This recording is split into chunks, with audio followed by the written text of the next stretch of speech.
Jocelyn Ouellet.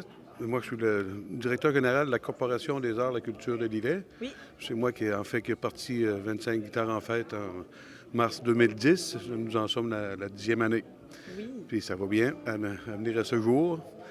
Puis c'est ça, moi, je ne suis pas seul dans cette... On est une bonne équipe avec les membres du conseil d'administration sont là, les bénévoles. On commence à être habitués pour le bon déroulement, Oui. de bons techniciens. Je veux dire, puis les guitaristes, en fait, viennent de partout au Québec, de Montréal à Rivière-du-Loup, OK. quand même. Québec, Port-Neuf, Lévis, Bellechasse, Kamouraska, Lillet. Fait que on peut pas demander mieux, mais beaucoup de variétés. Comment on les recrute, là, ces guitaristes-là? C'est beaucoup par des connaissances au départ qui, eux, en parlent à d'autres. OK. C'est beaucoup de bouche à oreille, oui. D'autres, on fait aussi la publicité pour se faire connaître. Souvent, bon, nous recherchons des guitaristes, Oui. mais souvent, parce qu'il en manque quelques-uns, on connaît beaucoup de monde dans le milieu. Ces gens-là en connaissent d'autres. Donc, c'est quand même facile. Jusqu'à un certain point, souvent, ça peut être compliqué parce que certains aimeraient venir, ils ne sont pas disponibles. Il y a beaucoup de professionnels qui viennent, des professeurs de guitare. Puis on cherche à faire un mélange non seulement de genres musicaux, Oui. mais aussi de générations. Aujourd'hui, il y en a de 17 ans à aller jusqu'à 66 ans, là, disons. OK. C'est ça que... C'est une belle variété. Ah oui, c'est ce qu'on veut. On veut aussi démontrer en tout cas, beaucoup de possibilités de l'instrument qu'est la guitare. Pour ça, c'est très plaisant. Oui, puis on attend combien de personnes ce soir?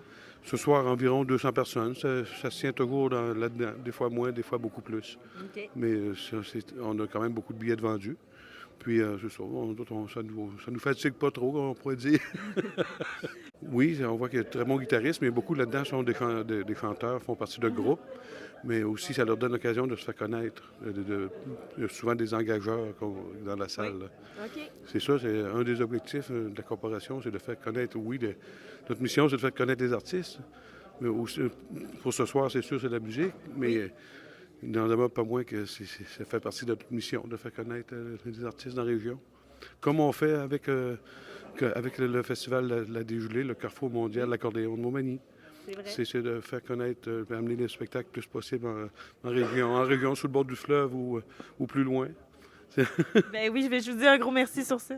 Bon, ben, ça fait plaisir. Il paraît que vous êtes un vétéran là, du spectacle 25 guitares en fête. C'est pas votre première édition, là. Ça, c'est les jeunes qui le disent. Tous les autres, les plus vieux, ils trouvent que je suis une jeune découverte. Ah, d'accord. Puis qu'est-ce qui vous fait triper là, dans un spectacle comme ça? Bien, premièrement, je sais que c'est pour financer la guitare en fête l'été. Et pour moi, depuis que je suis à Saint-Jean-Port-Joli, j'aime participer à tout ce qui s'appelle culturel local. Oui. Qu'est-ce que vous allez présenter là, ce soir? Ce soir, je vais peut-être un peu surprendre, je joue sur la guitare classique, mais dans le fond, je fais aucun classique. OK. Donc, je fais un funky OK. sur guitare classique. Donc, habituellement, ça va pas de soi, mais Ben, c'est correct, il faut innover. oui, mais je crois que je vais surprendre. Bon, ben tant mieux, mais on vous souhaite un bon spectacle pour tantôt. Ah oui, merci beaucoup.